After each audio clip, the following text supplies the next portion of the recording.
Investigating enthalpy and entropy. In every chemical reaction, heat, enthalpy, is either released or absorbed, and entropy, randomness, either increases or decreases. How do these two energy factors determine the course of a reaction? The size and direction of enthalpy and entropy changes together to determine whether a reaction is spontaneous, thermodynamically favored, or if it's not. An exothermic reaction accompanied by an increase in entropy is definitely spontaneous because both factors are favored. The reverse reaction is non-spontaneous, non-thermodynamically favored, because neither the enthalpy nor the entropy state is favored. A reaction is also spontaneous if a decrease in entropy is offset by a large release of heat.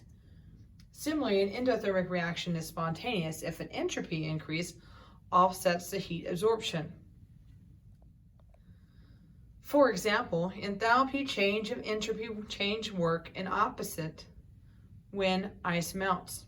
The melting of ice is an endothermic reaction, but the process is still spontaneous above 0 degrees Celsius.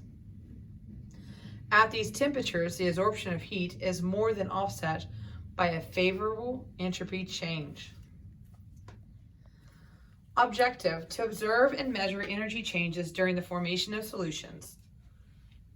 To describe and explain these changes in terms of entropy and enthalpy. Safety: always wear safety goggles when handling chemicals in the lab. Wash your hands thoroughly before leaving the lab.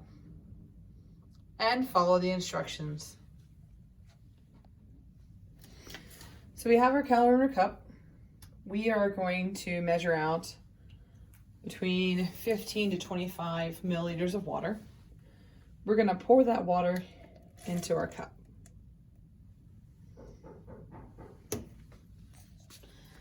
Now, place your thermometer into the water, give it about 2 minutes, and record what your starting temperature is.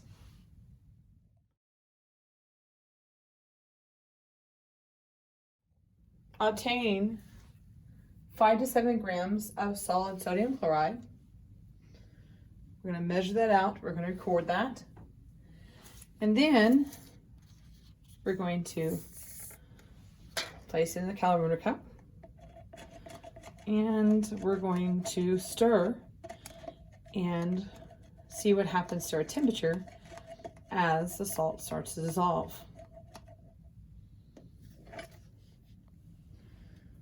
Record all the temperature values in your data table.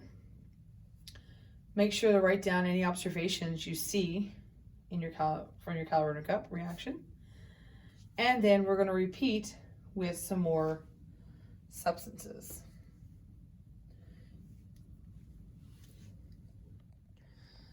So now we're going to repeat with the ammonium chloride. So again, I'm going to pour in 25 milliliters of water. And I'm going to place my probe in there and allow about 2 minutes to equalize out.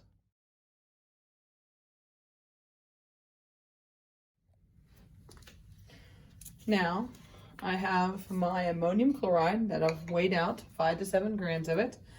I'm now going to place that into my cup. And I'm going to start stirring and record what happens to this reaction.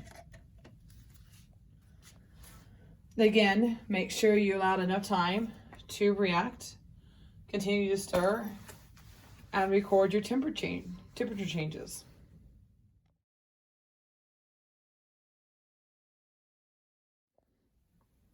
Third one, again, we're going to place about 15 to 25 milliliters of water into our cup. We're going to place our thermometer into our cup, allow it about 2 minutes to equal out on temperature, and we're going to record that starting temperature. Then we're going to add our measured out calcium chloride into it, and just like before, we're going to stir and record the observations that we have for the reaction. Okay, after you complete that, go ahead and start working on the lab report. You'll notice this one has several questions for you to answer and to include into your report. And have a great lab day and live long and prosper.